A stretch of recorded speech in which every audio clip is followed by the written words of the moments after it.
Ang bean grading ay mahalaga upang maibenta ang inyong mga dried beans ng mas mataas na presyo at mas mataas na quality ng tableya at tsokolate. Ayon sa Philippine National Standard for Cacao Bean Specification and Grading, kumuha ng 100 grams samples ng inyong dried beans. Hiwalay ang mga good beans at saka mga defective beans. Ito ang germinated beans, ito ang clump beans o nagdikit-dikit na beans, ito ang flat beans, ito ang moldy beans, at ito ang broken beans. Bibilangin ito lahat at kukomputin kung ilang percentage ang defective beans. Ito ang guide or protocol mula sa Philippine National Standards for Cacao or Cocoa Beans Specification na susundin natin pagdating sa bean grading. Ang cutter o guillotine ay nakakatulong upang malaman natin ang quality ng ating fermentation at makita natin yung mga defective beans. Upang malaman natin ang kalidad ng ating dried beans, kumuha tayo ng 4 na dakot ng dried beans.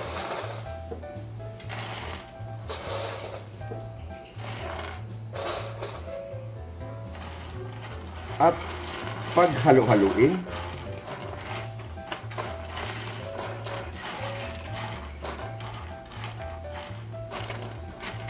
hahatiin,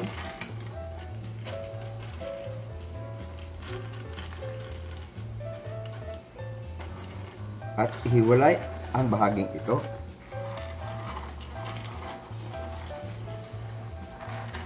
At pagsama-samahin ang grupong ito. At kumuha ng isang dakot at dito kukuha ng random at ilagay sa cutter.